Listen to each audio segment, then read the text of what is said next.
Did you know that 1 in 4 Americans dreads going to work every day, and that 1 in 2 is contemplating leaving their current position as we speak? And that over the past 5 years in the United States of America, $223 billion has been spent on turnover costs. These stats paint an ugly picture of today's workplace. When I speak to leaders, I ask them, can you afford to lose 50% of your team or lose your portion of that $233 billion? These are not just numbers, these are people. This is not just impacting your bottom line, it's impacting recruitment, retention, and performance on your teams. I'm Nicole Van Kuppeveld. I'm the founding partner of Organizations by Design, Inc.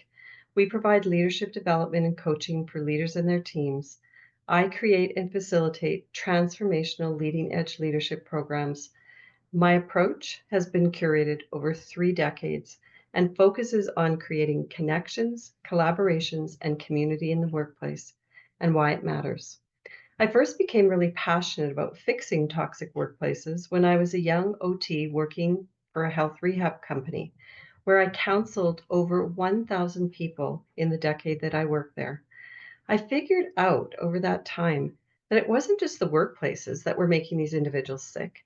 Their bosses actually played a significant role in their burnout, and more specifically, their bosses' leadership style and their lack of leadership in training. So let's talk more specifically about women in leadership. It's a myth that all women leaders are great and that only women leaders can provide the kind of leadership that the world needs today. The reality is that poor leadership is not gender specific.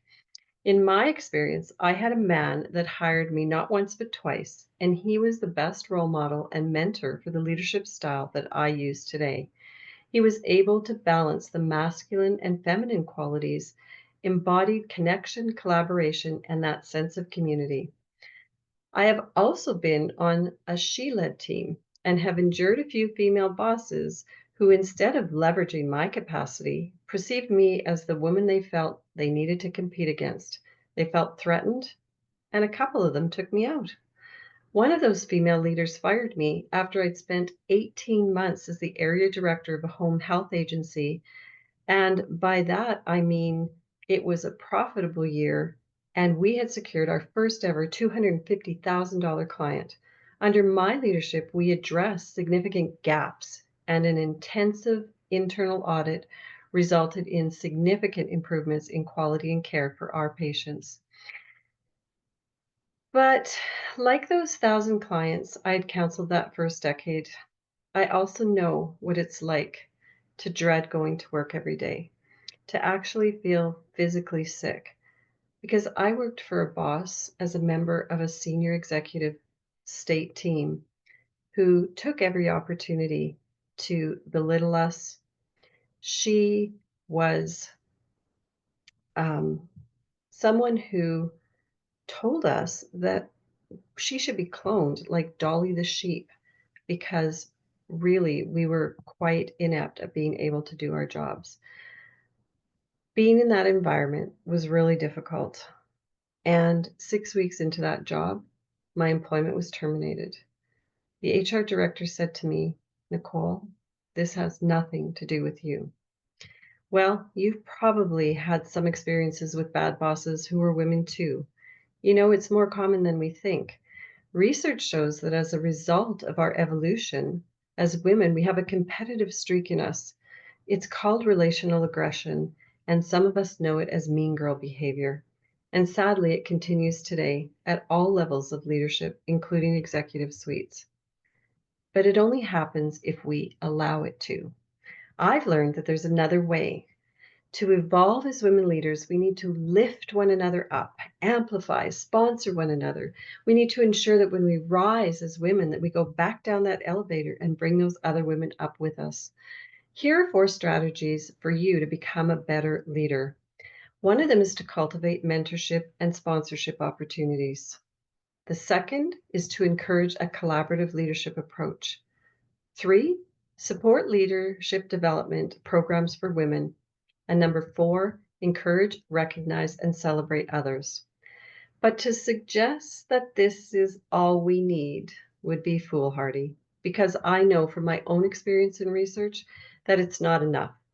Beyond levering the capacity of women on our teams and amplifying women in the workplace, there are two other important things to consider. One is the external environment and culture that we work in, which still continues to be predominantly patriarchal. That proverbial glass ceiling that we continue to try and break through.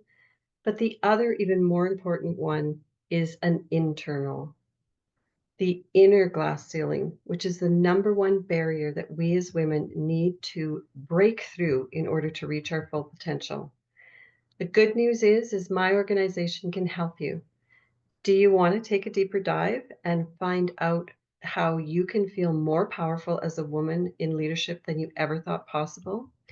We equip women leaders with a framework for leadership that leverages their feminine strength, tackles those internal and external barriers, and leverages feminine presence and power.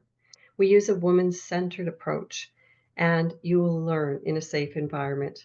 If you want to learn more, visit our Women's Leadership Series landing page. A women a woman leader in our current program said it all. I want this women's leadership program to go viral. There are so many reasons why. Dr. Claire Zammit, a leading authority in feminine power and leadership, says the steady rise of women in global leadership roles isn't just a trend, it's the foundation for a new era of leadership. His Holiness, the Dalai Lama, says Western women will be the ones who will provide the leadership that's needed to solve the complex problems in our world. And I like to say it's time for women leaders to unleash their inner power, to embrace a leadership style grounded in authenticity, feminine power, and most importantly, one that allows you to break through those inner barriers once and for all. And we can show you how. I look forward to continuing this conversation, and I hope you enjoy the rest of your summit. Thank you.